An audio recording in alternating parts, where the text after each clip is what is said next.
Today, I want to get into fans saying that JHope needs to apologize for something. We also need to get into JHope and Jay Park controversy and even JHope being on Jay Park's show. And then we need to get into HYBE's chairman talking about BTS and HYBE's future. So hey Dumplings, it's Dave Desai. Hater or not, make sure you're subscribed with the notification bell on. Grab your dumplings, he's spilling mug merch, and let's go.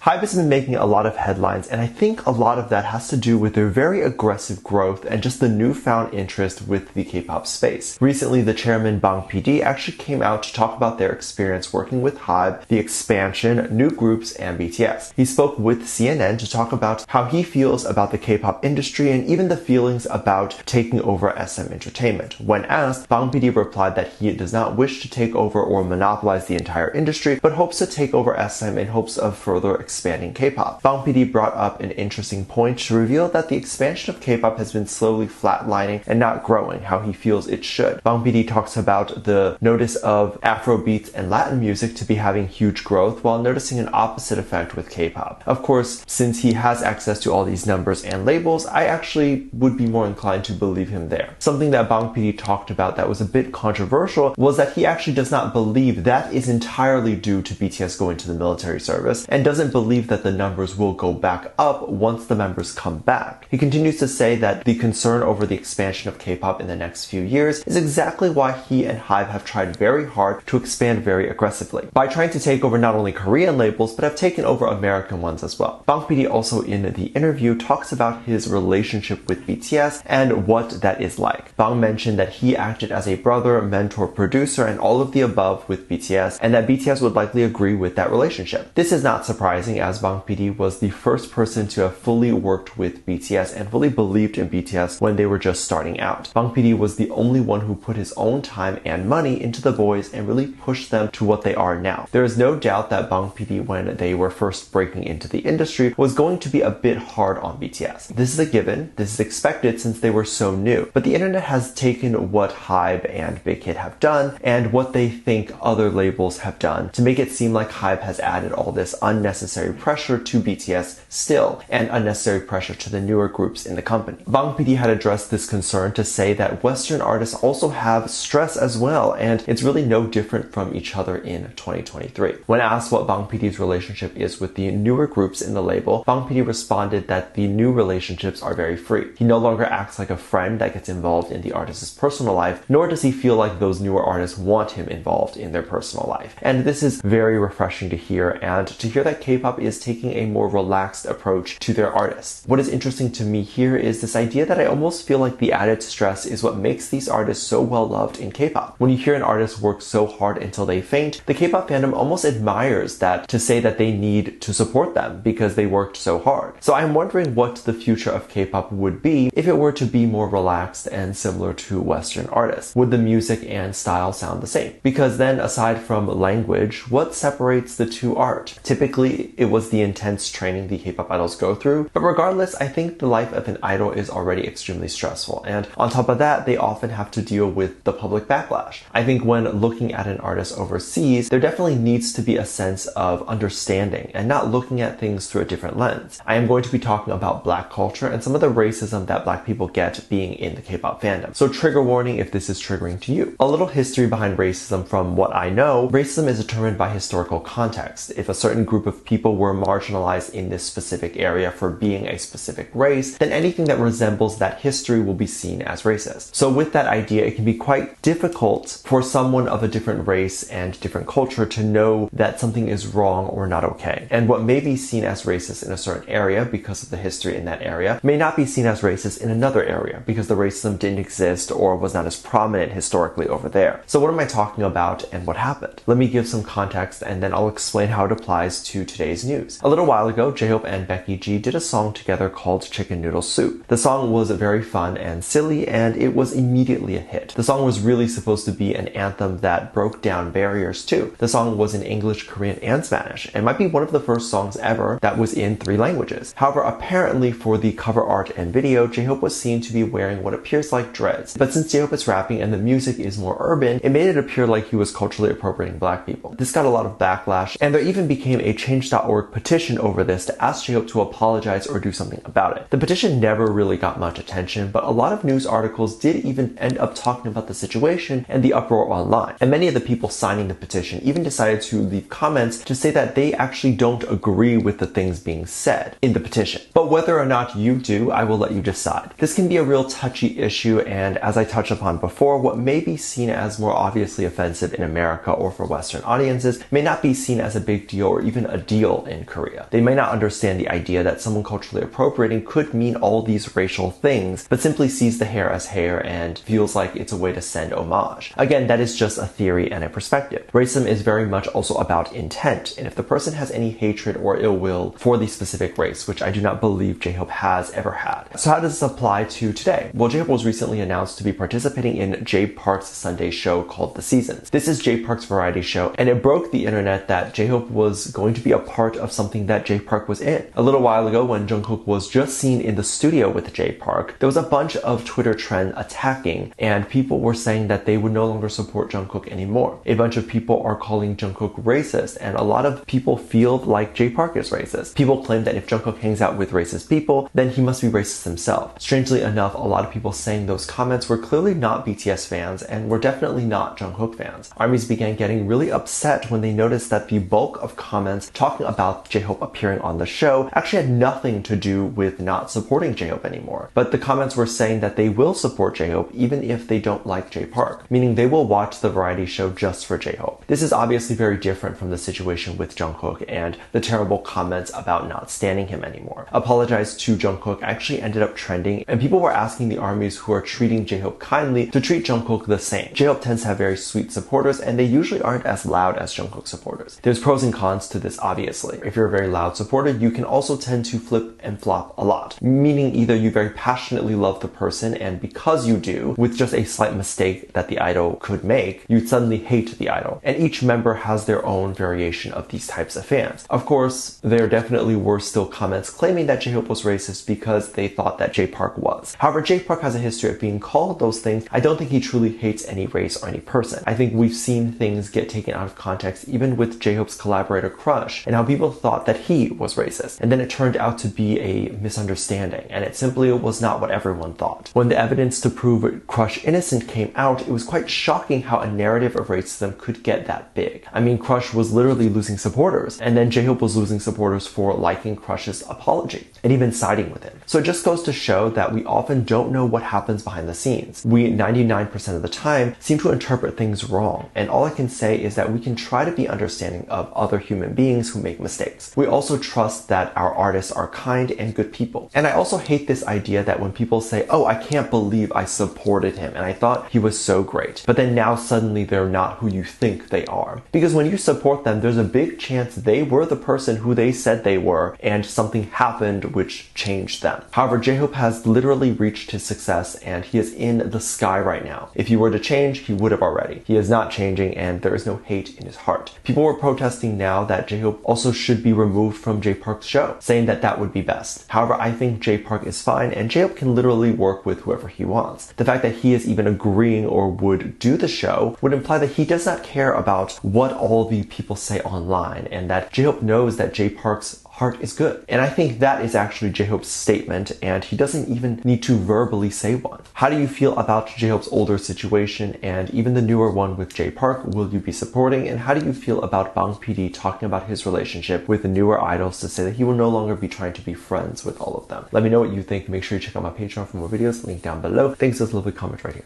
Love you. Bye.